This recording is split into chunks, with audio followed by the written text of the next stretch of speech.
स्वागत आहे एका नवीन व्हिडिओमध्ये। आजच्या व्हिडिओमध्ये सुद्धा आपण बागकामाविषयीच माहिती पाहणार आहोत।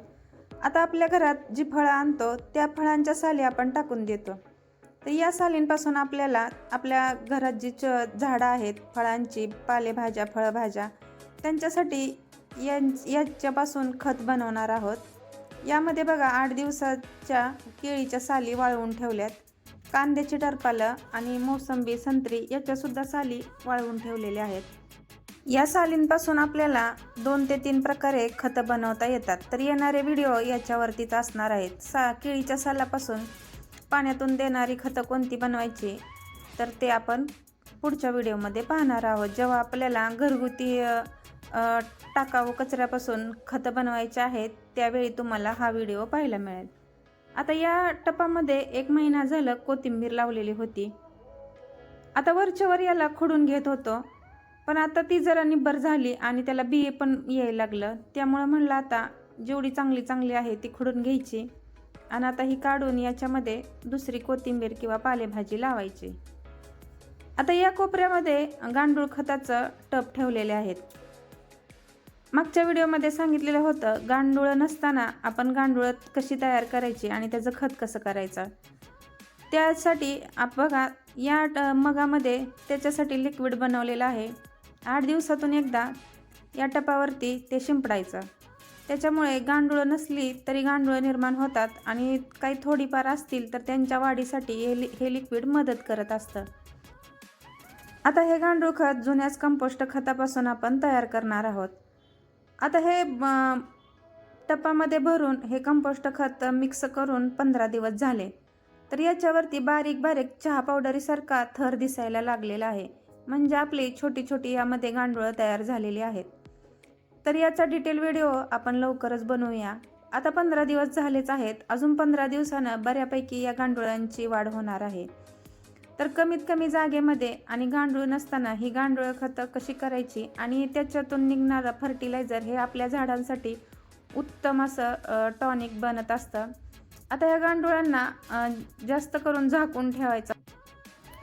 तर बघा इकडे जे कप्पे होते त्यावरती पाणी टाकून घेतलं, कारण मला आधी व्हिडिओच्या सुरुवातीला दाखवलेलं होतं 1 महिन्यापूर्वी कांद्याचं बी टाकलेलं होतं आणि त्या रोपांची आता बऱ्यापैकी वाढ झाली, त्यामुळे कालच या कप्प्यामध्ये माती भरून घेतली, आता तिथे कांदे लावूया म्हणून। या नारळाच्या झाडाला 8 दिवसाखाली ओलं शेणखत घातलेलं होतं। ओल्या शेणखतामुळे मातीमध्ये नंतर हुमणी आळे होते आणि ही हुमणी आळी झाडांची मुळं खाते, त्यामुळे झाडंही मरतात आणि फळंही कमी लागतात झाडांना। आता जास्त मीठ टाकायचं नाही, कारण या झाडांच्या मुळाशी किंवा आसपास जी गांडूळं तयार झालेली असतात तर ती मिठामुळे मरतात।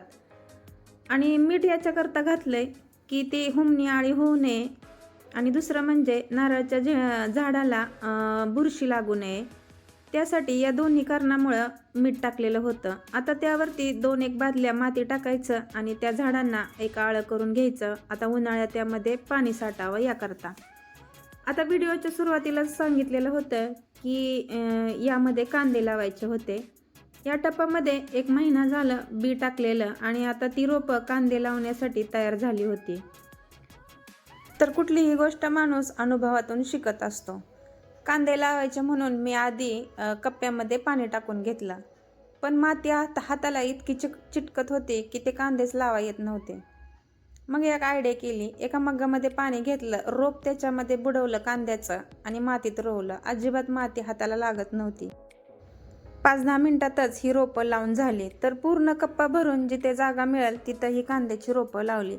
आता टपातली एवढी रोपं शिल्लक होती, ती आता वरच्या टेरेसवर आतल्या कप्प्यामध्ये जिथे जागा मिळेल तिथे लावून टाकणार, म्हणजे कांदे पण छोटे छोटे खाता येतील जेव्हा पाहिजे तेव्हा आणि कांद्याची पातही भरपूर मिळेल।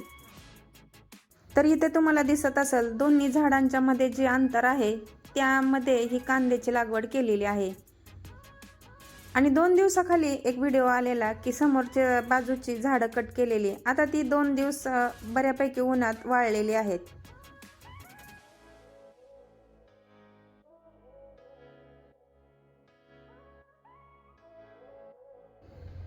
आणि ज्यांना पण बागकाम सुरुवात करायची आहे, भाजीपाला लागवड सुरुवात करायची आहे, त्यांच्यासाठी हा व्हिडिओ येणार आहे.